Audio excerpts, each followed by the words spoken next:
ফেরাউনকে খোদা মানতে রাজি হল না। তখন ফেরাউন হজরত মুসা আলাইহিসসালামকে মারার জন্য হুকুম জারি করল।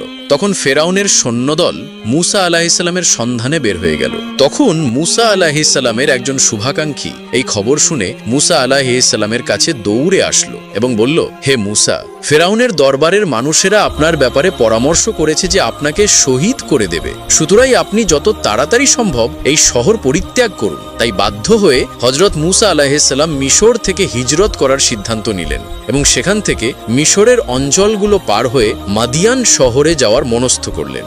মাদিয়ান ছিল সেই জায়গা যেখানে হজরত শুয়াইব আলাইহিসসালাম বসবাস করতেন এবং তিনি আল্লাহর একজন মনোনীত নবী ছিলেন।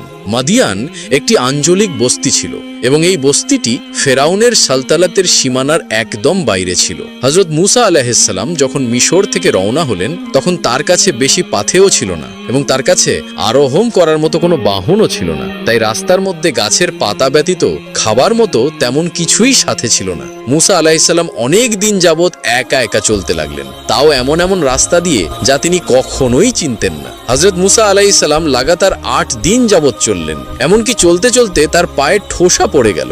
এই মুশকিল ও কষ্টকর সফর চলাকালীন সময় আল্লাহ তাআলা ফেরেশতাদের মাধ্যমে মুসা আলাইহিসসালামকে সাহায্য করেছিলেন এবং তাকে সহজ রাস্তা দেখিয়েছিলেন। এভাবে মুসা আলাইহিসসালাম মাদিয়ান নামক শহরে পৌঁছে যান।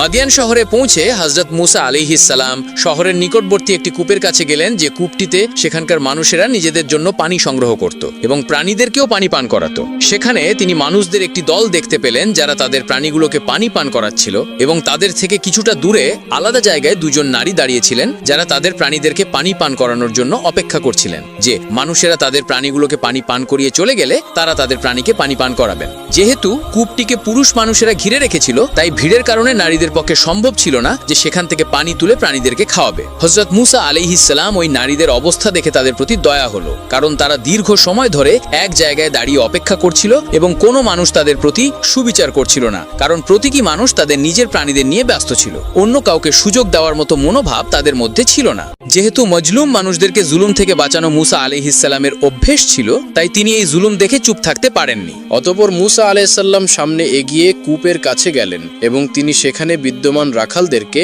পেছনে সরিয়ে দিলেন এবং বললেন যে, তোমরা কেমন মানুষ, তোমরা তো নিজেদেরকে ব্যতীত অন্য কাউকে নিয়ে চিন্তাই করো না। ওই রাখালেরা হযরত মুসা আলাইহিসসালামকে ভালোভাবে দেখলো, তারপর তারা চুপ হয়ে গেল, কারণ পোশাক আশাকে হযরত মুসা আলাইহিসসালামকে কোনো কীর্তি সর্দার মনে হচ্ছিল এবং শারীরিকভাবেও তিনি বিশাল দেহী এবং শক্তিশালী মানুষ ছিলেন। তাই রাখালেরা চুপচাপ পেছনে সরে গেল এবং তারা কূপের বালতি মুসা আলাইহিসসালামকে দিয়ে বলল যে, এই নেন বালতি, যদি আপনি কূপ থেকে পানি তুলতে পারেন তাহলে তুলে নিন। তারা মুসা আলাইহিসসালামকে একা একা পানি ওঠানোর জন্য ছেড়ে দিল, কিন্তু হযরত মুসা আলাইহিসসালাম ওই সময় যদিও ক্লান্ত এবং ক্ষুধার্ত ছিলেন, তারপরেও ঈমানের শক্তি তার সাহায্যকারী হয়ে যায়। অতঃপর ওই বালতি দ্বারা একাই টেনে টেনে পানি তুললেন, যা সাধারণত ৮ থেকে ১০ জন মানুষ মিলে টেনে তুলতে হতো।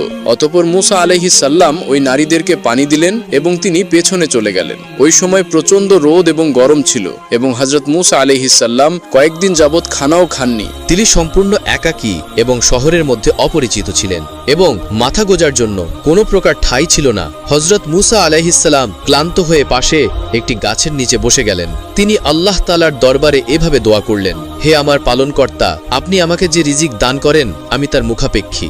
এদিকে যখন ওই দুইজন নারী পানি ব্যবহার শেষ করলেন তখন তারা বাড়িতে ফিরে গেলেন। আসলে ওই দুইজন নারী হযরত শুয়াইব আলাইহিসসালামের দুইজন কন্যা ছিলেন।